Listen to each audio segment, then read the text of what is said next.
Mi hija firmó una demanda para que un juez me quitara la voz, la casa y hasta el derecho de decidir por mi salud. Lo hizo con la misma mano con la que había autorizado pagos de la fundación que llevaba el nombre de su madre muerta. Cuando entré al juzgado familiar, Adela soltó una risa nerviosa. ¿Mi yerno? Germán Salazar. Ni siquiera intentó disimular. Me miró de arriba abajo y movió la cabeza, como si yo fuera un viejo terco disfrazado de hombre importante. Entonces el juez levantó la vista. Tardó un segundo de más en reconocerme. La pluma se le quedó quieta entre los dedos. Su cara cambió. No fue miedo, pero sí algo parecido al respeto que uno guarda para los años que no se olvidan. Bajó la voz, casi sin darse cuenta. El bisturí. Me estaba mirando a mí. Mi familia había llegado convencida de que iba a declarar incapaz a un anciano senil para quedarse con todo. No sabía que acababa de meterse con un hombre que había pasado media vida leyendo fraudes mejor escondidos que el suyo. Todo empezó un domingo por la tarde, en la casa de mi hija, en San Pedro Garza García. Yo estaba sentado al final de una mesa larga, frente a un plato que ya se había enfriado. La residencia tenía ventanales hacia la Sierra Madre, pisos de mármol y una alberca que Adela quería volver infinita, como si otra obra pudiera arreglarle la vida. La alberca no se negocia, dijo ella, sin mirarme. Tiene que verse como si se perdiera hacia la montaña. Germán no levantó la vista del celular. Traía un traje hecho a la medida y aún así parecía incómodo dentro de él. Lo que quieras, amor. En cuanto cierre lo de Huatulco, mando hacer lo que se te antoje. Luego habló de Bahía Azul Huatulco, su supuesto proyecto turístico de cientos de millones de pesos. Habló de inversionistas, permisos, preventas y capital fresco. Hablaba para que todos escucharan lo grande que era. Yo escuchaba en silencio, no porque no entendiera, sino porque entendía demasiado. Me llamo Ernesto Beltrán. Tengo 71 años. Desde que Isabel Prieto, mi esposa, murió 10 años atrás, intenté acercarme a Adela, nuestra única hija. Vendí nuestra casa familiar en Querétaro y compré el terreno donde ahora estaba esa residencia. En el fondo, mandé adaptar una casa más pequeña para mí. Legalmente todo el predio seguía siendo mío. Nunca lo doné ni lo puse a nombre de ellos. Les permití construir ahí con un convenio familiar, porque quería tener cerca a mi hija y a mi nieto. Germán parecía haberlo olvidado, o tal vez nunca quiso saberlo. Mi nieto Emiliano, de 16 años, fue el único que me habló con cariño esa tarde. Abuelo, el sábado es la final. Jugamos contra la prepa del Tecnológico de Monterrey. ¿Vas a ir? Antes de que yo pudiera contestar, Germán soltó una risa baja. Emiliano, no molestes a tu abuelo. Ya está grande. Se cansa hasta de estar sentado. Adela se rió. Fue una risa ligera, casi automática, pero a mí me dolió más que un grito. Tu papá tiene razón, mi amor. Déjalo descansar. Seguro ya se cansó nomás de venir a comer. Decidieron por mí. Mi cansancio, mis ganas, mi lugar en la familia. No dije nada. Miré mi plato y entendí algo que me costó años aceptar. Para ellos yo era un mueble viejo, algo que seguía ahí por costumbre. Durante mucho tiempo confundí mi silencio con paciencia. Esa tarde entendí que, para ellos, mi silencio era permiso. 3 días después, Germán tocó la puerta de mi casa. Eso ya era raro, casi nunca se acercaba. Traía una botella de vino carísima y una sonrisa de vendedor. Para usted, don Ernesto, de lo mejor. Él sabía que yo no tomaba. Mi cardiólogo me lo había prohibido después del bypass. El regalo no era cortesía, era entrada. No tardó en llegar al punto. Don Ernesto, estoy frente a la oportunidad más grande de mi vida. Lo de Huatulco está prácticamente cerrado.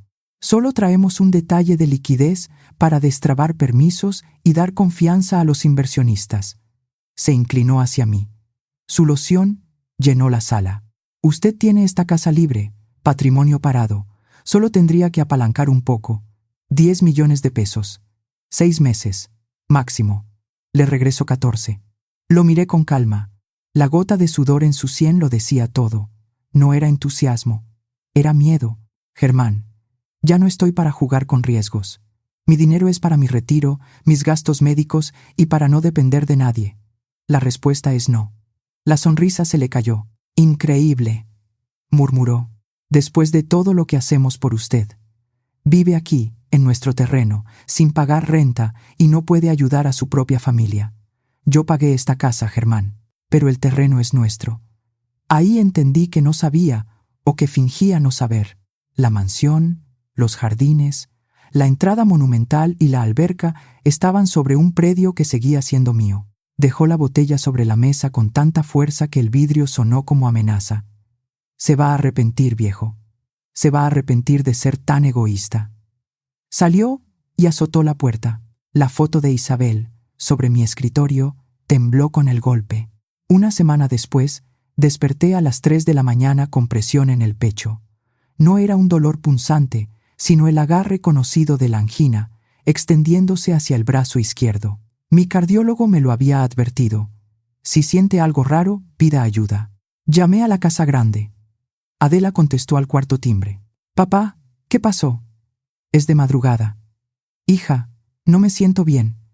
Tengo dolor en el pecho. Quiero ir a urgencias. ¿Puedes llevarme? Escuché un suspiro largo. No era preocupación, era fastidio. Papá, por favor. Mañana tengo desayuno con el patronato de la fundación. No puedo desvelarme así. Adela, es el pecho. Pues llama a una ambulancia si de verdad es tan grave. Pero no exageres. Luego te asustas por todo. Y colgó. No preguntó si me faltaba el aire. No preguntó si tenía miedo. Solo me dijo que no exagerara. Pedí un Uber. Eran casi las 3:30. A esa hora, sin tráfico, el coche llegó rápido, pero cada semáforo se me hizo eterno. Un desconocido me llevó a urgencias de un hospital privado en Monterrey, mientras yo iba con una mano en el pecho y otra apretando el celular. Era angina por estrés. Me dieron nitroglicerina y me dejaron varias horas en observación. Al volver, el conductor tomó una ruta por San Pedro. Frente a un salón de eventos, vi la camioneta blanca de Adela. Su desayuno con el patronato no era en la casa. Era ahí, con flores, café caro y mujeres hablando de generosidad frente a cámaras. Yo no era su padre enfermo. Era un pendiente incómodo. A la mañana siguiente, un actuario del juzgado tocó a mi puerta. Traía una carpeta, identificación al cuello y un sobre blanco. ¿Ernesto Beltrán? Soy yo. Notificación judicial. Firme de recibido. Firmé. Cerré la puerta y abrí el sobre con el abrecartas que Isabel me había regalado hacía 30 años. Juzgado familiar. Procedimiento de interdicción. Solicitud de medidas provisionales para nombrar tutor y administrador patrimonial. Promoventes: Adela Beltrán de Salazar y Germán Salazar. Demandado: Ernesto Beltrán. Querían que un juez declarara que yo no podía manejar mis asuntos médicos, legales y financieros. Decían que presentaba deterioro cognitivo severo, ideas paranoides y riesgo para mi propio patrimonio. No sentí rabia al principio, sentí claridad. Esto no era una ofensa, era una ejecución legal. Querían quitarme la voz, las cuentas, la casa y la voluntad. Querían hacer oficial lo que ya hacían en privado. El anexo principal era un dictamen psicológico firmado por un supuesto perito en salud mental llamado Pedro Lima. Según él, yo sufría demencia avanzada y no comprendía operaciones financieras. Leí el nombre 2 veces. Nunca había conocido a Pedro Lima. Tomé la demanda y crucé el jardín hasta la residencia principal. Las puertas de cristal estaban abiertas. Había música suave, hielo en vasos y risas apagadas. Adela estaba junto a la alberca con lentes oscuros. Germán se servía un trago en la barra. Al verme con los papeles, Adela dejó de sonreír. «Papá, ¿qué haces aquí?» Levanté el sobre. «¿Qué es esto?» Ella bajó la mirada. Germán dejó el vaso, se limpió las manos y se acercó con una expresión de lástima ensayada. «Don Ernesto, queríamos hablarlo con usted antes de la audiencia. Te pregunté qué es esto. Es por su bien. Después de lo del pecho, Adela y yo entendimos que usted ya no puede estar solo. Está confundido. Se imagina cosas. Tuve angina, Germán. No demencia. Eso cree usted, pero necesita a alguien que lo proteja, que administre sus cuentas y tome decisiones médicas antes de que se haga daño. Usaba el episodio que ellos habían ignorado como prueba contra mí. Miré a mi hija. Adela, ¿firmaste un documento diciendo que tu padre está loco? Ella levantó la cara. Sus ojos estaban fríos. Es lo mejor, papá. Estamos tratando de ayudarte. Te queremos. Querer, repetí. La palabra me supo amarga. Germán se rió. Nos vemos en el juzgado, viejo. Y la verdad, más le vale conseguirse un abogado de defensoría pública, porque no creo que pueda pagar uno de verdad. Ese fue el último golpe que necesitaba. Regresé a mi casa. Cerré con llave. En el fondo del vestidor tenía un cuarto que ellos nunca habían visto. No era una guarida ni un lujo. Era una habitación seca, sin ventanas, con archiveros, respaldos, una computadora limpia y expedientes que había guardado por costumbre de viejo desconfiado. Germán creía que yo había sido un contador retirado. No tenía idea. Durante décadas, en Hacienda, en auditorías federales y más tarde en expedientes vinculados con la Unidad de Inteligencia Financiera, muchos me conocieron como el bisturí. Yo era auditor forense financiero. Me llamaban cuando una empresa escondía dinero, cuando un funcionario usaba prestanombres, cuando nadie podía encontrar el fraude. Mi trabajo era abrir los números hasta encontrar dónde estaba escondida la mentira. Dejé todo cuando Isabel enfermó. Cambié investigaciones por hospitales, quimioterapias y noches junto a su cama. Después fui viudo, padre distante y abuelo invisible. Enterré esa parte de mí porque mi familia necesitaba a Ernesto, no a un hombre que vivía entre expedientes. Ese día volví a hacer lo que había jurado dejar atrás. Marqué un número que no usaba desde hacía años. Pilar Mendoza. Pilar, soy Ernesto Beltrán. Hubo un silencio breve. Señor Beltrán, creí que se había desaparecido del mundo. Estoy en Monterrey. Necesito que vengas. La audiencia es el viernes. Tenemos 4 días. ¿Qué pasó? Mi hija y mi yerno quieren promover mi interdicción. Usaron un dictamen de un tal Pedro Lima. La voz de Pilar cambió. Voy para allá. Al día siguiente, llegó a las 10. Traía un traje oscuro, una carpeta delgada y una mirada que no desperdiciaba tiempo. Le pasé la demanda. Leyó el nombre del supuesto perito y comenzó a revisar registros profesionales, expedientes públicos y antecedentes judiciales. Esa tarde me llamó desde mi propio despacho. Pedro Lima no es psicólogo, tampoco psiquiatra ni neurólogo. ¿Entonces? Fue odontólogo. Su cédula está suspendida por irregularidades graves, fraude a aseguradoras y manejo indebido de medicamentos controlados. También enfrentó un proceso penal. ¿Cómo llegó Germán a él? Hay un antecedente. Cuando Lima necesitó garantía para obtener medidas cautelares, una empresa ligada a Salazar Desarrollos pagó parte de su defensa. ¿Tienes documento? Lo estoy pidiendo certificado, pero el rastro existe. No había sido un favor de último minuto. Germán tenía a Pedro Lima comprometido desde antes. Lo había guardado como se guarda una herramienta sucia.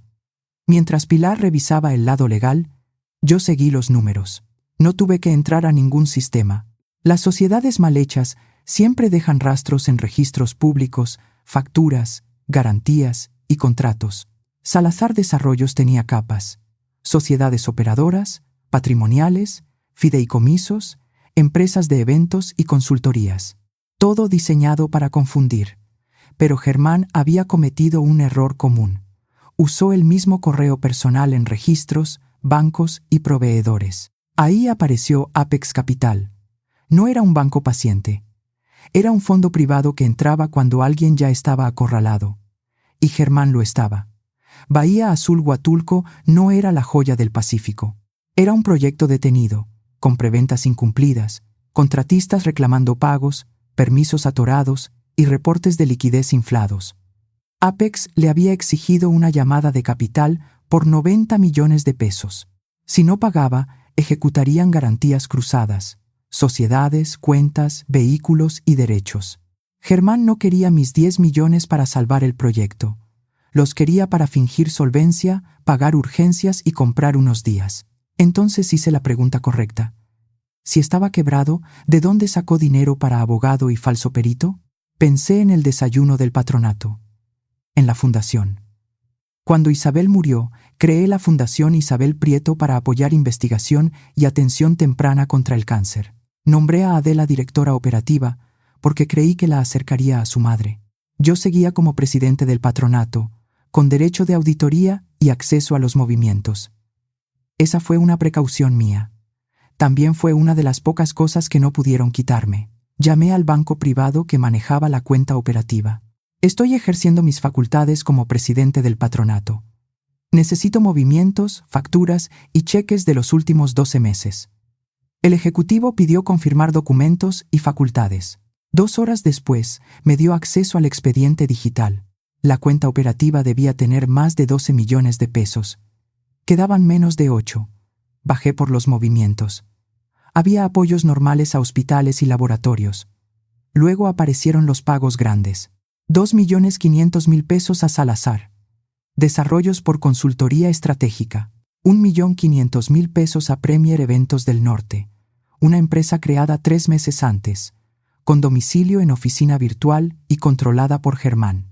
Los pagos venían acompañados de facturas impecables y una segunda firma administrativa, pero la autorización principal era de Adela. Abrí los cheques escaneados. La firma era de mi hija, clara, elegante, repetida.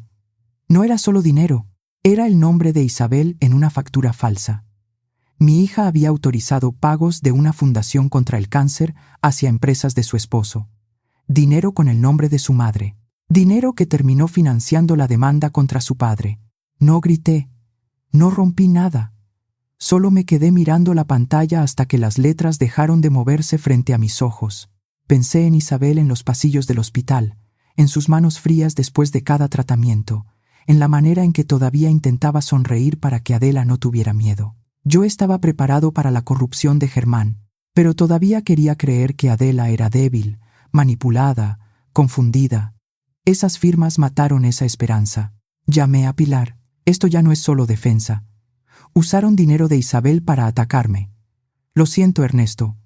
No necesito consuelo. Necesito a Apex. ¿Quién controla el fondo? Jaime Calderón. Conocía ese nombre. Años atrás, Jaime Calderón era un operador financiero joven atrapado en un caso federal de fraude. Todos querían procesarlo.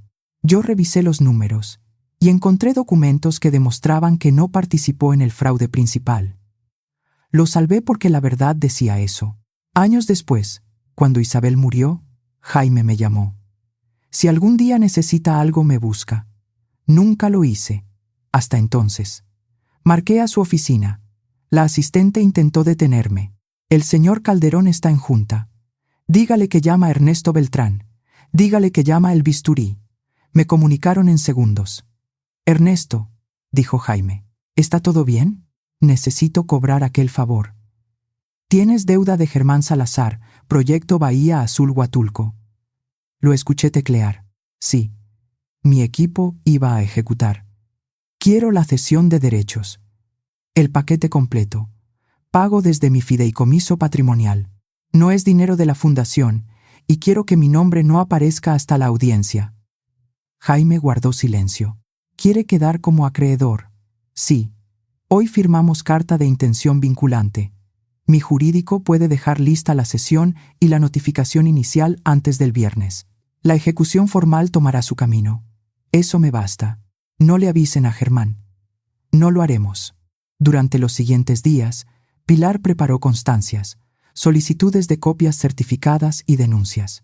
Yo no volví a cruzarme con Adela ni con Germán. Ellos esperaban verme defender mi lucidez. No sabían que su propia urgencia financiera ya estaba documentada. La mañana de la audiencia, el pasillo del juzgado familiar olía a café viejo y papeles húmedos.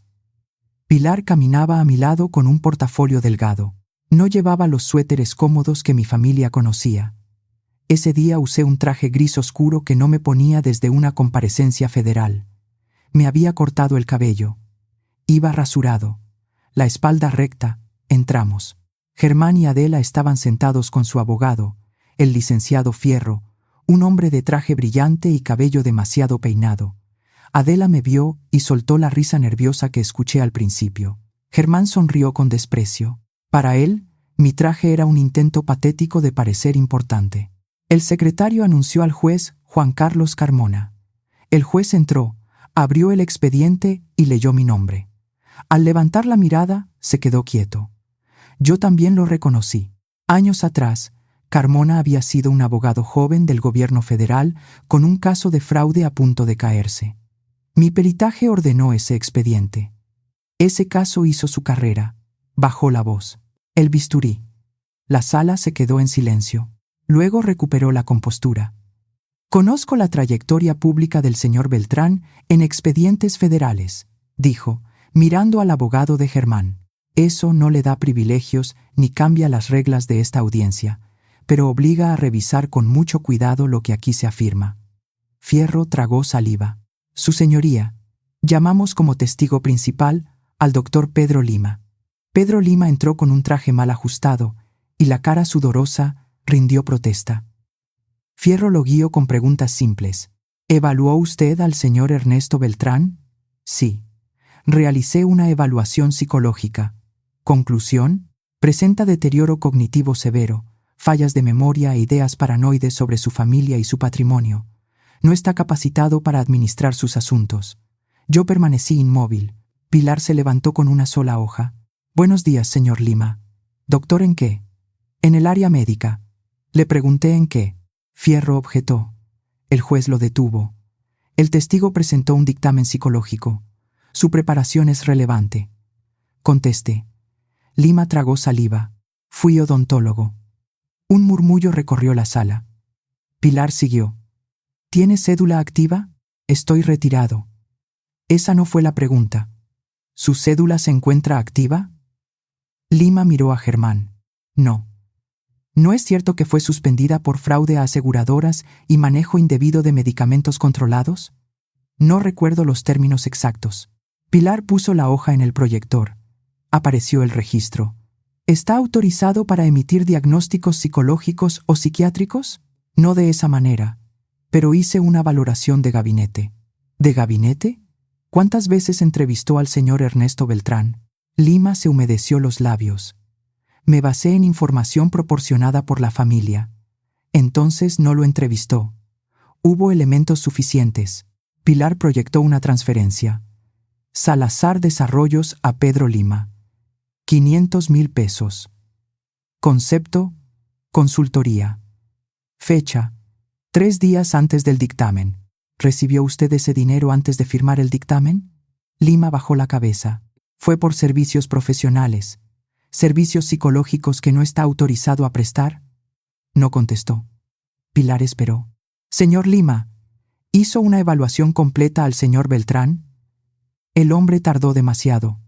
No, dijo al fin. No una evaluación completa. El juez endureció la mirada. Que conste en actas. Se remitirán copias certificadas al Ministerio Público por posible falsedad ante autoridad, uso de documento falso y lo que resulte. Adela soltó un sonido pequeño. Germán se quedó rígido.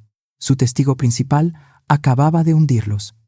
Fierro, ya pálido, anunció que Germán quería declarar para aclarar el malentendido. Pilar no se opuso. Germán subió al estrado con una seguridad demasiado forzada. Mi esposa y yo solo estamos preocupados por don Ernesto. Vive solo, se encierra, desconfía. Nos acusa de querer robarle. Está confundido. Fierro preguntó. ¿Su única motivación ha sido protegerlo? Totalmente. Es familia. Pilar se acercó. Señor Salazar, usted dice que mi cliente no entiende asuntos financieros. Así es.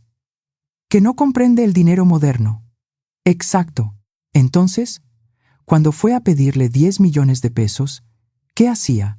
¿Probar su capacidad mental? Germán apretó la mandíbula. Le ofrecí una inversión. ¿A un hombre que usted consideraba incapaz? Era una oportunidad familiar. Bahía Azul, Huatulco. Le ofrecí regresarle 14 millones en 6 meses. Y cuando se negó, ¿eso fue prueba de incapacidad? Fue miedo, paranoia. ¿O prudencia? Germán no contestó. Pilar abrió otra carpeta. ¿Es cierto que Bahía Azul Huatulco tiene adeudos con contratistas, permisos pendientes y reclamaciones por incumplimiento? Eso es falso.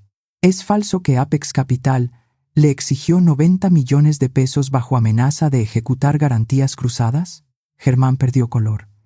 Esa información es confidencial. No cuando explica el motivo de esta demanda. ¿Estaba usted a punto de perder sociedades, cuentas y activos? Era un problema temporal de flujo. No tenía 90 millones. Sus créditos estaban cerrados. Pero sí tuvo dinero para abogado y para pagarle a Pedro Lima. ¿De dónde salió? La sala quedó quieta. Pilar respondió: de la Fundación Isabel Prieto. Adela se levantó. ¿Qué? Pilar mostró los documentos. 2.500.000 pesos a Salazar Desarrollos. 1.500.000 a Premier Eventos del Norte, empresa vinculada con usted. 4 millones de pesos desviados de una fundación contra el cáncer. Adela miró a Germán. Me dijiste que eran gastos administrativos. Dijiste que todo estaba aprobado. Germán giró hacia ella. Cállate, Adela. Era dinero de mi mamá. Cállate. El juez golpeó la mesa. Señor Salazar, modere su conducta. Pero Germán ya había perdido el control. Me señaló desde el estrado. Esto es culpa de él. Él tenía el dinero. Podía arreglarlo todo con una firma. Solo tenía que ayudar a su familia y se negó. El silencio fue absoluto. Acababa de decir la verdad. No lo movía el amor, lo movía la desesperación. El juez me miró. Señor Beltrán, la solicitud de medidas provisionales sigue formalmente ante este juzgado. ¿Desea manifestar algo? Me puse de pie. No vine a discutir mi cordura, su señoría. Mi capacidad está en mis registros médicos, mi trayectoria y las pruebas de hoy. Vine a dejar asentado que esta solicitud nació de un fraude. Fierro intentó objetar, pero el juez lo mandó sentarse. El señor Salazar no actuó solo, continué. Necesitaba firmas. Necesitaba a la directora operativa de la fundación. Miré a Adela. Papá, yo no sabía, dijo ella llorando. Firmaste los pagos. No sabía para qué eran. No necesitabas saberlo todo para saber que algo estaba mal. Firmaste 4 millones de pesos de la fundación de tu madre hacia empresas de tu esposo. Y con ese dinero pagaron parte de esta mentira. Germán se rió, nervioso y desesperado. ¿Y usted qué va a hacerme? Vive al fondo de mi casa. No tiene empresa. No tiene poder. Lo dejé hablar. Cuando se quedó sin aire, miré a Pilar. Ella sacó un legajo azul y lo puso frente a él. Notificación de cesión de derechos de crédito e inicio de gestiones para ejecución de garantías por la vía correspondiente, dijo. Fierro leyó primero. Su cara se volvió gris. Esto es de Apex Capital. Germán le arrebató los papeles. Dice que la deuda fue cedida. Así es, dije. Apex Capital ya no es tu acreedor. Compré los derechos de cobro, las garantías y los incumplimientos.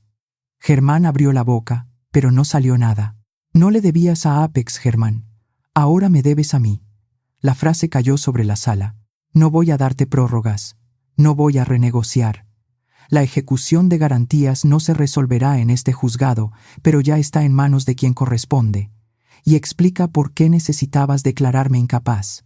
Miré al juez.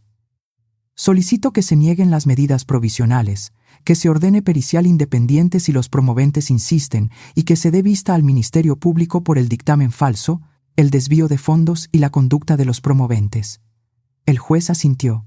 Se niegan las medidas provisionales solicitadas. Se remitirán copias certificadas al Ministerio Público y se ordenará la revisión pericial independiente solo si la parte promovente decide continuar con este procedimiento. Germán se hundió en la silla. Adela lloraba sin levantar la cara. La audiencia de interdicción había terminado.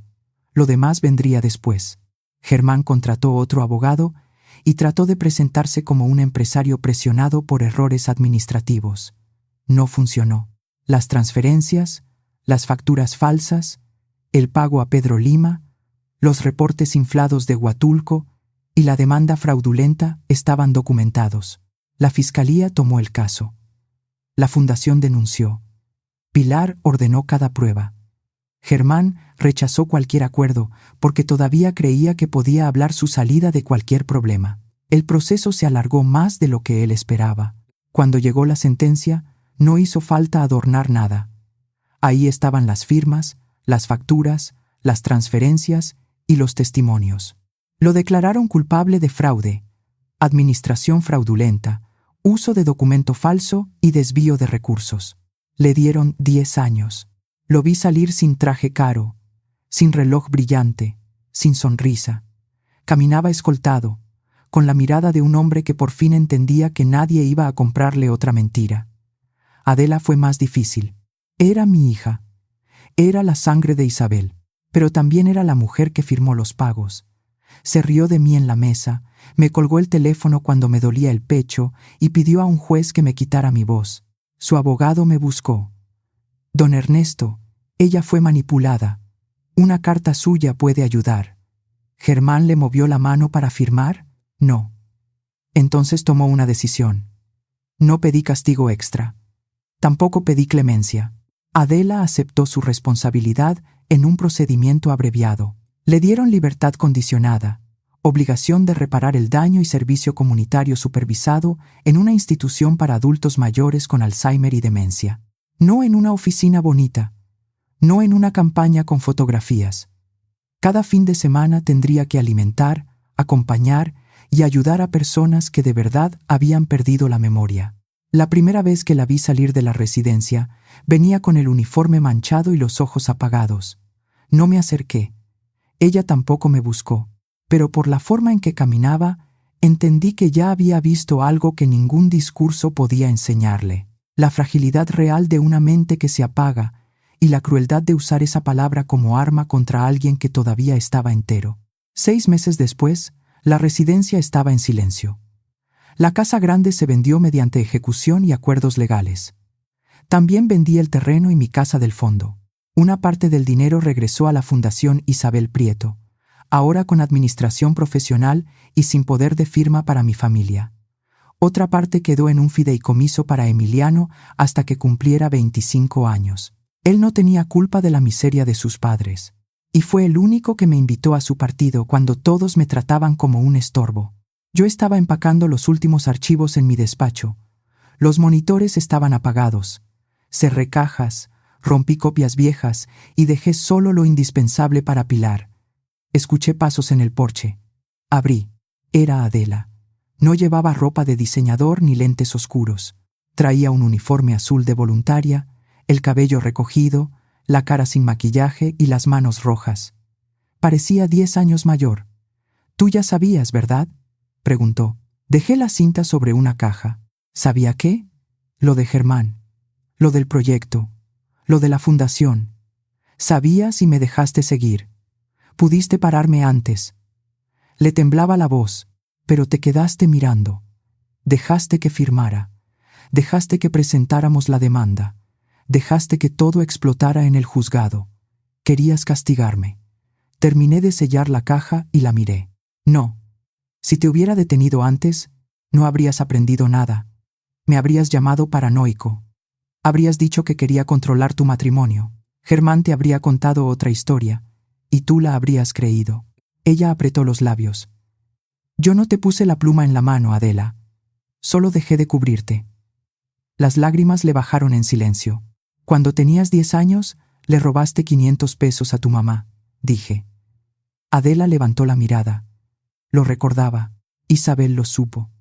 Lloró en el baño porque creyó que había fallado como madre. Luego salió, te abrazó y fingió que nada había pasado. Puso otros 500 pesos en su bolsa y te perdonó sin pedirte nada. Adela se cubrió la boca. Tu madre quería creer lo mejor de ti. Yo también. Ese fue mi error. No es justo, susurró. No. No fue justo que usaras el nombre de tu madre para pagar las deudas de tu esposo. No fue justo que me llamaras incapaz para quitarme mi vida. No fue justo que me dejaras ir solo al hospital. Pero aquí estamos. Tomé un sobre del escritorio y se lo di. Es la dirección de un departamento pequeño en Monterrey. 3 meses de renta están pagados. Hay una tarjeta de transporte y algo para comida. Después de eso, vas por tu cuenta. Ella tomó el sobre con la mano temblando. ¿Eso es todo? Es más de lo que ustedes pensaban dejarme a mí.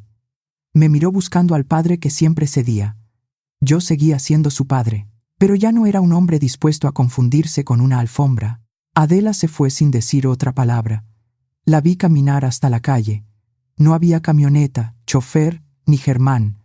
Solo una mujer con uniforme azul, un sobre en la mano y una vida que por fin dependía de sus propias decisiones. Cerré la puerta.